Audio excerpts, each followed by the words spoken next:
How's it going, everyone? We are back with some more Sword Art Online Unleashed Blading, and in this video we're going to be breaking down 3 new characters coming out to basically start off the year 2022, as well as giving my opinion, and I will emphasize that, my opinion on whether you should summon or not.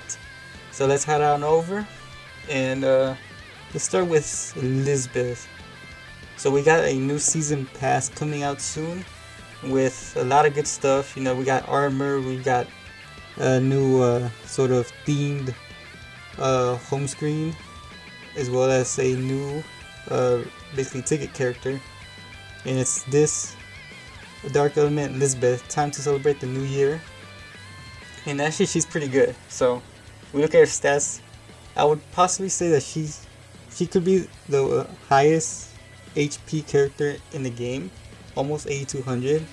I don't think there's any other character that has reached the 8000 mark, so that's really impressive, and that's just a ticket character too. And her magic attack is 2374. Speed is low, but that she basically recovers all that because of their HP being so high. She's also an enhanced mode character with break and assault. So her break is, so let's go down here. So the break is a magic attack strong on a single enemy, lowers enemies incarnate break by 50% for 1 turn, and then raises its own magic evasion for 30%, max of 50% for 2 turns, and also incarnate breaks for 50%. So evasion is something I've been saying that they should bring back, and it looks like they're testing it out more and more. We have seen a character come out with physical evasion before, and that was a Halloween teaser from last year, the ticket character. And ever since then, it's been sort of like, you know, not that irrelevant. But it looks like they're testing it out again, this time with magic evasion. So that's going to be pretty interesting, because with that, the dodge she's going to be doing, and plus with the high HP, it wouldn't be a bad idea to make like a defensive ring to put on her, so that if she does get hit, she won't be taking a lot of damage. Alright, so down here we got this slash, magic attacks, extra strong on a single enemy, inflicts provoke for 2 turns, and raises own magic evasion for 30%, max of 50% for 2 turns. So on top of that, she has a provoke too, so she's gonna be very game changing for events, I will say that. And then her incarnate is New Year Kakizomi Tiger. And then in enhanced mode, incarnate magic attack on a single enemy, damage increased by 20% when the RF field gauge dark is stat 3 or more. Then her Imaginarium does give magic attack plus 5%, and then break plus 5% when you're using a break skill against a light enemy. Leader skill isn't that important, but she does have the new mechanics, the incarnate combo, as well as break stats. So she is a very good character to have. Not to mention that on here she raised her invasion as well when you go into an enhanced mode. But she's a really good character to have, so I do recommend grinding out the season pass for her. And she's gonna be very interesting when a ranking event comes out. So I will definitely be doing the level 120 showcase with her. We're probably gonna do it right now at the cathedral, because we will not get another ranking event for Dark Element in a very long time, because the anniversary characters. So let's go back, and now we got the new characters to start off the new year: Eydis and Alice, limited edition characters. Looks like they're going back to their old format, which I don't really like, but it's alright. So here we got Eydis, an Era of Happiness Eydis. She's a charge, assault, and assault character, and I do have to say I was reading through these ahead of time, so because there are some characters we're gonna compare them to. But I am very underwhelmed right now of this Eydis, especially her stats. Her stats are HP actually really low. Her magic attack is pretty high, 2500, and her speed is really high, 319. But then on top of like her stats not being that's relevant, especially because she's a limited edition character. Limited edition characters are supposed to be better than normal characters, essentially. But these stats are not really like that impressive, especially now when we go down here. Her charge is just a magic attack strong on a single enemy, lowers magic resistance by 20% for 1 turn, incarnate charge by 20%, nothing that impressive. Magic attack extra strong on a single enemy, deals 15% additional damage on enemies inflicted with Fizz Res or Magic Res debuffs. Again, nothing unique. And magic attack strong on a single enemy, area field non +1. And once again, nothing very popping out. And then we got the Incarnate skill, which is Kamikage Hakube Snowstorm. The Incarnate magic attack on a single enemy. She has a special recollection field +3 for non. It increases non-elemental characters' magic attack by 10%. So this is like the most interesting thing about her kit. But it's gonna be interesting. We can't judge a character just by her reading the stats. We actually have to use her. So maybe she's underwhelming here, but she might be more.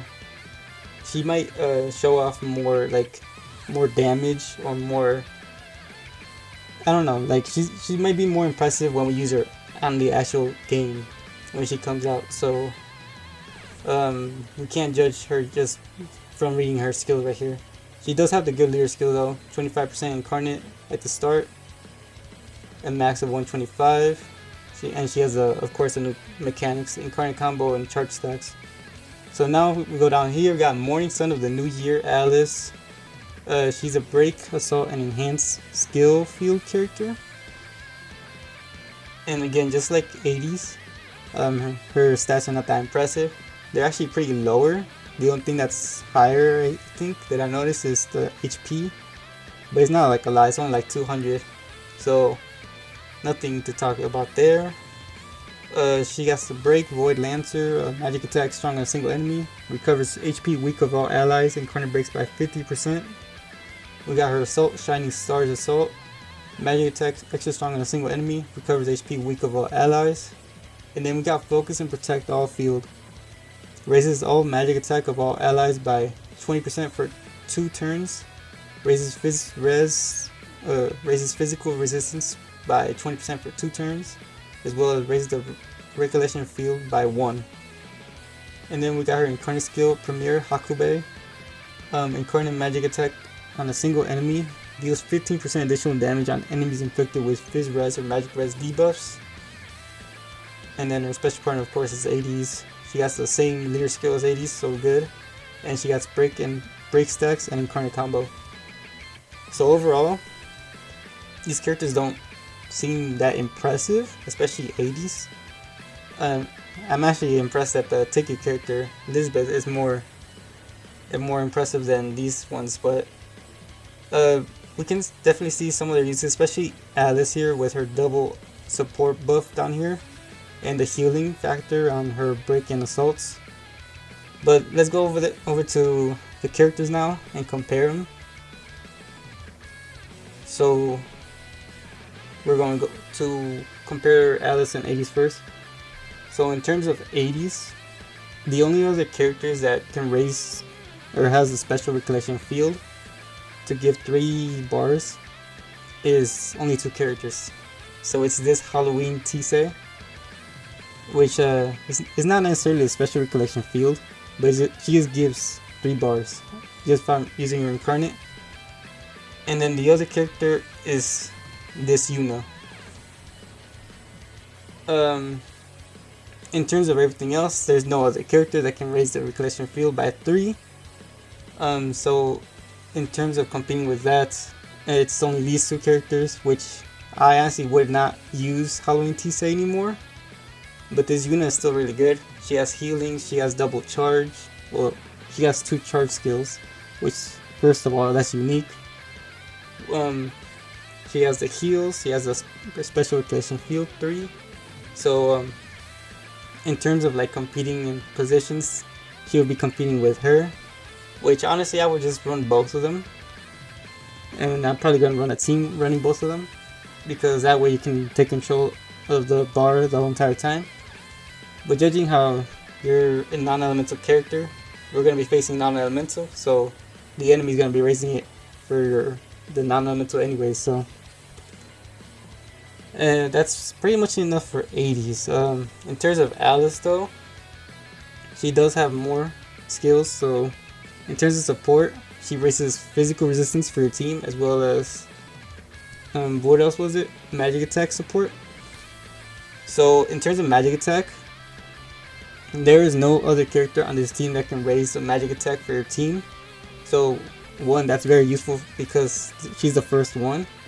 And then in the second one, physical resistance, there's only 2 characters that can raise physical resistance for your team, and that's the 2 Bercolis that you see on screen. So it's going to be this Bercoli right here on the top left, and then this Bercoli down here.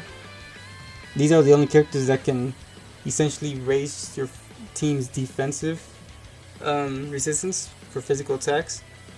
So overall, on that skill, she's really good to have for just that skill. But she also has a healing factor, which is really good. And in terms of healers, there are a bunch of healers. We got this Sinon up here. We got the administrator right under her. We got the 2 Asanas, this Asana. And then we got this Asana. Then we also got Yuki over here. I mean, not Yuki, Yuna. And then we've got Halloween Eugeo down here as well.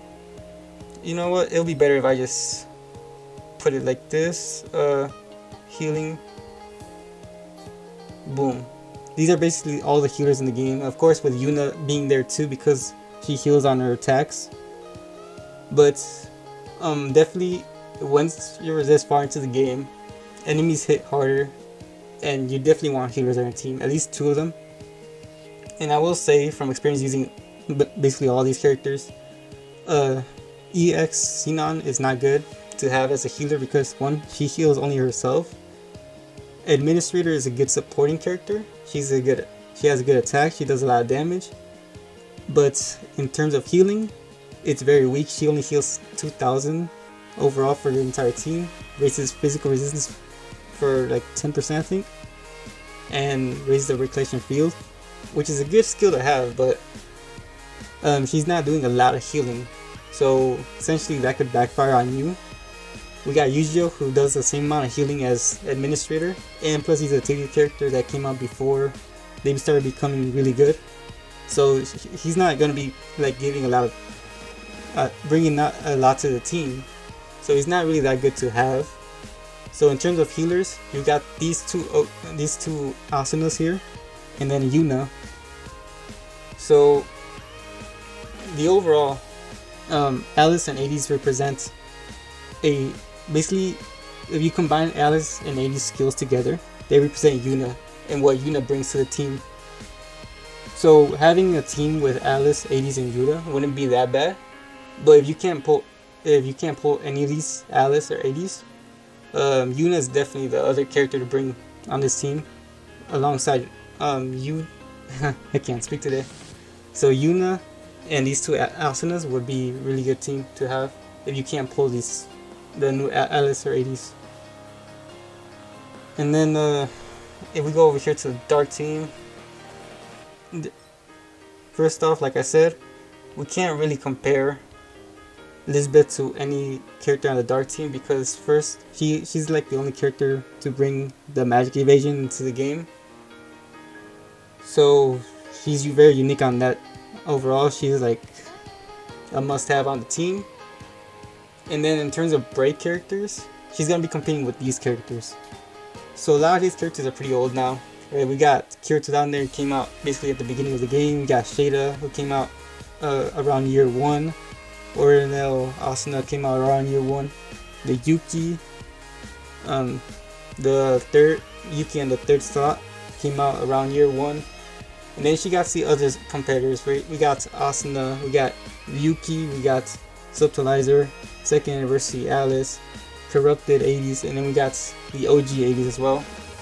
They're all really good to have, especially this character right here.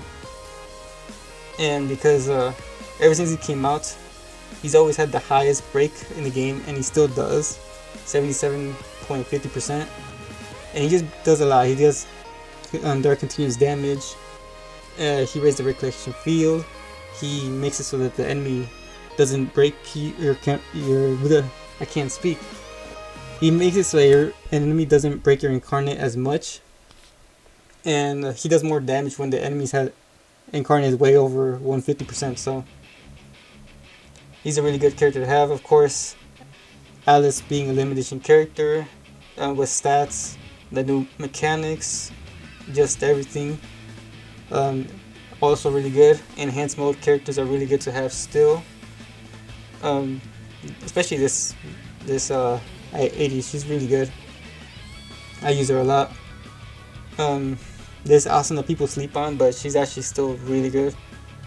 Even upon release, she has a special recollection field +3. She increases her charging depending on your party's incarnate. And then we got like just other skills, right? She lowers physical resistance. She does a lot. So she does. So in terms of Elizabeth, she won't have it easy to see like who you replace on this team. But if you don't have a lot of these characters, she will definitely be a really good replacement for any of these characters. So the real question is, should you summon for Alice and Eydis, or should you not? My opinion is, if you don't have Yuna or any of these characters that I mentioned, then yeah, go for it. Try a couple multis, maybe 2 or 3, test your luck. But if you can't pull them, then wait for the next banner, because like I said, they're not very impressive on just like if we read their skills. But maybe I will change my mind once I start using them. But definitely Alice is better than Eydis. So if you're summoning for Alice, then I will say wait for her pickup banner, because you will have a higher chance of pulling her there than if you were to summon on this dual banner. Because I've summoned on many dual banners chasing for one character, and trust me, the chances of you pulling the character you don't need, or just like the other character featured, is for some reason for me higher. So that's going to be it. I recommend people not to summon, wait for the next banner, but if you want to test your luck, might as well go ahead, do 1 or 2 summons. Definitely Alice is better than Eydis. She brings a lot more to the team. Make sure you grind out for Elizabeth. But that's going to be it. If you enjoyed the video, you know what to do. Go down there, leave a like, subscribe if you're new, and I will try to do more breakdown videos from now on, or should you summon videos. But that's going to be it. I hope to see you all in my summons. So I'll be summoning for them, and that video should be coming out tomorrow. And that's going to be it, and I'll see you all in the next video. Bye everyone.